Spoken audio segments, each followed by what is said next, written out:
Helping verbs जो मैं एक साथ बोलती थी, and, is, are, was, were, do, does, will, have, has, had, will, would, shall, should, जो भी है ये सब मैं एक साथ कहती हूँ।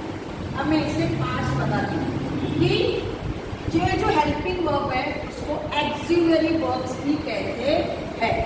एक्सिलरी वर्ब्स के दो पार्ट होते हैं जो मैंने अभी सिखाए हैं आपको इससे पहले, प्राइमरी एक्सिलरी वर्ब और मोडल एक्सिलरी वर्ब।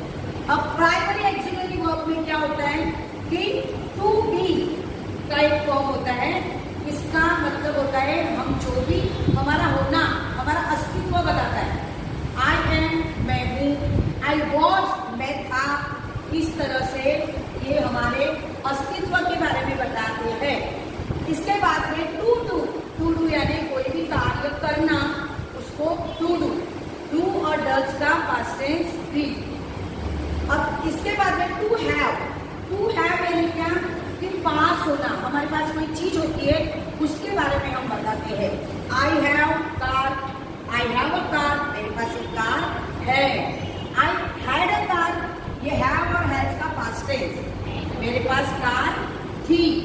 आई बात समझ में? अब ही हैव आएगा क्या?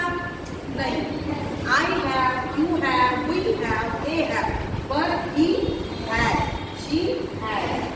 ही हैज अ कार, उसके पास एक कार है। ही हैड अ कार, उसके पास एक कार थी। ये हमने प्राइमरी एक्सिलरी वर्ब सीखे।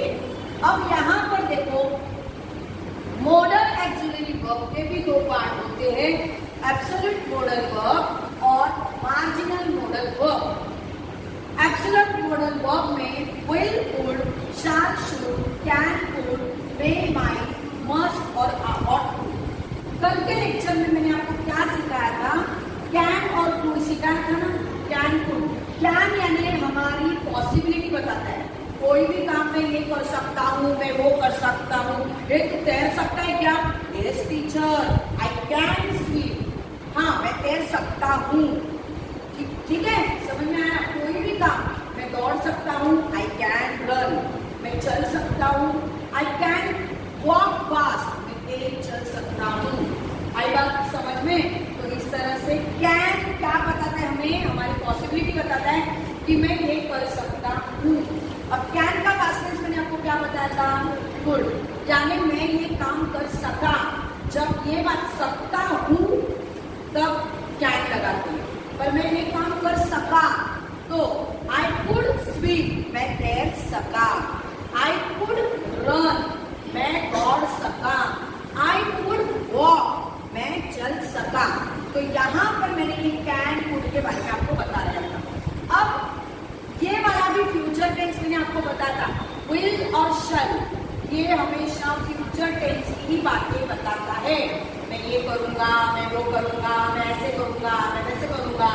तो ये दोनों भी फ्यूचर टेंस के लिए यूज करते हैं, ये भी मैंने कल के लेक्चर में आपको बताया है। अब यहाँ पे देखो ये शुड, आज सिर्फ हम इसकी बात करेंगे, शुड की बात करेंगे। अब ना यस, अब मैंने क्या बताया था, एक बात बताई आपको। ये जो वुड है और ये कुड है, ये दोनों भाई है, और ये जो शुड है ना, ये इन दोनों भाइयों की बहन है। अब मैंने ऐसे क्यों कहा था? क्योंकि शुड जो है ना हमें हमेशा सलाह देते रहता है, तुम्हें ऐसा करना चाहिए, तुम्हें वैसा करना चाहिए। हमारी बहन को बोलती है ना, तुम्हें ऐसा करना चाहिए, वैसा करना चाहिए। हमारी बहन हमको हमेशा क्या बोलती है? ये करना चाहिए, मुझे वो करना चाहिए। वैसे शुड है मतलब चाहिए। क्या होता है इसका मतलब है? देखो शुड, SHOULD आता है इसमें, पर एल का साइलेंट उच्चारण होता है, तो ये उच्चारण नहीं करेंगे, शुड बोलोगे। तो चाहिए, जैसे तुम्हें रोज स्कूल में आना चाहिए, तुम्हें रोज स्कूल में आना चाहिए। कैसे बोलोगे? आना, आने को क्या बोलते हैं? देखो हमेशा पहले क्या होता है? सब्जेक्ट होता है। तो हमने कहा, अगर मैंने कहा यू, एक लड़के के बारे में मुझे बोलना है, ठीक है? यू पहले हमेशा क्या होता है? एक सब्जेक्ट होता है। उसके बाद में हमेशा क्या होता है? हेल्पिंग वर्ब होता है। सब्जेक्ट के बाद में मैंने हमेशा क्या कहा है? हेल्पिंग वर्ब, नहीं तो मेन वर्ब होता है। पर अब यहाँ पे हमें हेल्पिंग वर्ब डालना है। तो ये शुड जो है जो एब्सोल्यूट मॉडल वर्ब्स यानी ये हेल्पिंग वर्ब है ये, उसको हमने क्या किया यहाँ पे डाला यू शुड। अब इसके बाद में होता है वर्ब की पहली फॉर्म, मतलब क्रिया जो हम करते हैं उसकी पहली फॉर्म। तो यहाँ पे तुम्हें रोज स्कूल में आना चाहिए, चाहिए मतलब ये शुड, तो यहाँ पे क्या आएगा come. You should come to school every day. आई बात समझ में? अब मैंने कहा चलो खड़े हो जाओ, तुम्हें खाना चाहिए, ऐसे आ जाओ, हाँ आ जाओ, चलिए बोलो ऐसे। मैंने इंग्लिश में बोलो, मैं हिंदी में बोलूंगी, तुम क्या करोगे इंग्लिश में बोलो। तुम्हें खाना चाहिए, हाँ शुड यानी चाहिए, यू शुड ईट, हाँ यू शुड ईट। मैं छोटे छोटे शब्द बना के ले रही हूँ, मैं छोटे छोटे शब्द बना के ले रही हूँ। जैसे कैन का हमने लिया ना, I can run, you can run, तुम दौड़ सकते हो, मैं दौड़ सकता हूँ, ऐसे हम लोग शुड के शब्द बनाएंगे। तुम्हें खाना चाहिए, तुम्हें बोला, मैंने क्या बोला, मैंने जब तुम्हें कहा तो तुम मुझ पे मत लेना, मैंने ट्रांसलेट करो, इसको ही ट्रांसलेट करो। तुम्हें खाना चाहिए इंग्लिश में बोलो, बस इतने छोटे छोटे। तुम्हें दौड़ना चाहिए, शाबाश जोर से बोल देगा। तुम्हें लिखना चाहिए, यस। तुम्हें पढ़ना चाहिए, वेरी नाइस। तुम्हें देखना चाहिए, तुम्हें टीवी देखना चाहिए, टीवी सी नहीं, मैंने क्या कहा पहले सबसे, फिर हेल्पिंग वर्ब और फिर मेन वर्ब, बोलो अभी यस शुड वॉच टीवी।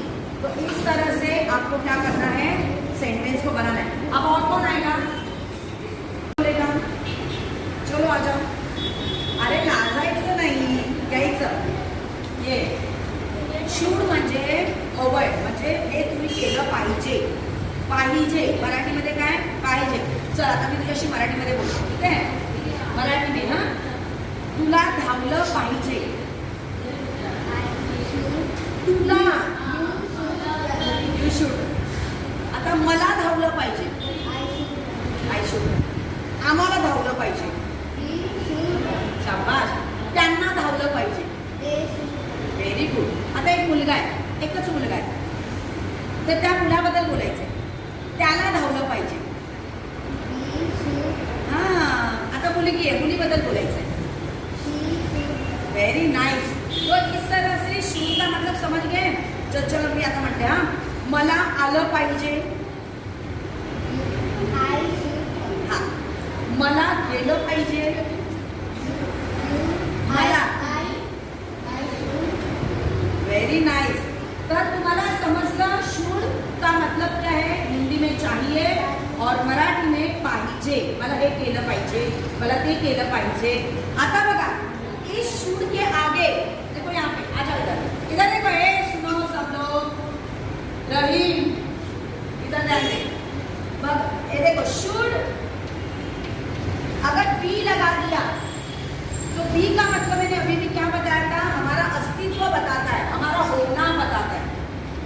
अब मुझे देखिए किसका दिमाग चलता है, मुझे ये सेंटेंस बोलना है, ये तुम्हें होना चाहिए, तुम्हें क्लास में होना चाहिए। अब इंग्लिश में बोलो, in the class, you should be in the class, very nice। अब तुम्हें मैदान में होना चाहिए, on the, हाँ on the ground चलेगा, मैदान में, मैदान पर। इतना अच्छा सेंटेंस बना, शुड बी का समझ में आया। अब इसके 5 सेंटेंस अपने मन से आपको लिखने हैं। चलो लिखो, देखो कल हमने शुड का उपयोग देखा था, शुड यानी क्या, चाहिए, ये हमें सलाह देता है कि तुम्हें ये करना चाहिए, तुम्हें ऐसे करना चाहिए। ये वाली बातें हमें कौन बताता है? शुड बताता है। ये जो एक्सिलरी वर्ब में का एब्सोल्यूट मॉडल वर्ब है, ये इसमें ये शुड है, हेल्पिंग वर्ब। अब देखो यहाँ पर यू शुड रन, तुम्हें दौड़ना चाहिए। यू शुड रन फास्ट, तुम्हें तेज दौड़ना चाहिए। अभी इसी एक सेंटेंस को लेके हम बहुत बड़े लंबे लंबे सेंटेंस बना सकते हैं। देखो, you should run fast on the ground, तुम्हें मैदान पर तेज दौड़ना चाहिए। You should run fast with your friends on the ground, तुम्हें अपने दोस्तों के साथ मैदान पर तेज दौड़ना चाहिए। You should run fast with your friends on the stage in the evening, शाम को तुम्हें अपने दोस्तों के साथ मैदान पर तेज दौड़ना चाहिए। You should run fast with your friends on the ground in the evening for your good health, तुम्हारी अच्छी सेहत के लिए शाम को मैदान पर अपने दोस्तों के साथ तेज दौड़ना चाहिए। कितना आसानी से हम लोग कोई भी सेंटेंस बनाते हैं। अब आपको मैं एक होमवर्क देती हूँ, अभी कौन बनाएगा? देखो, यू शुड प्ले, मतलब इसका मतलब क्या होता है? तुम्हें खेलना चाहिए। अब इसका ना फटाफट अपने नोटबुक में ऐसा छोटा छोटा फिर बड़ा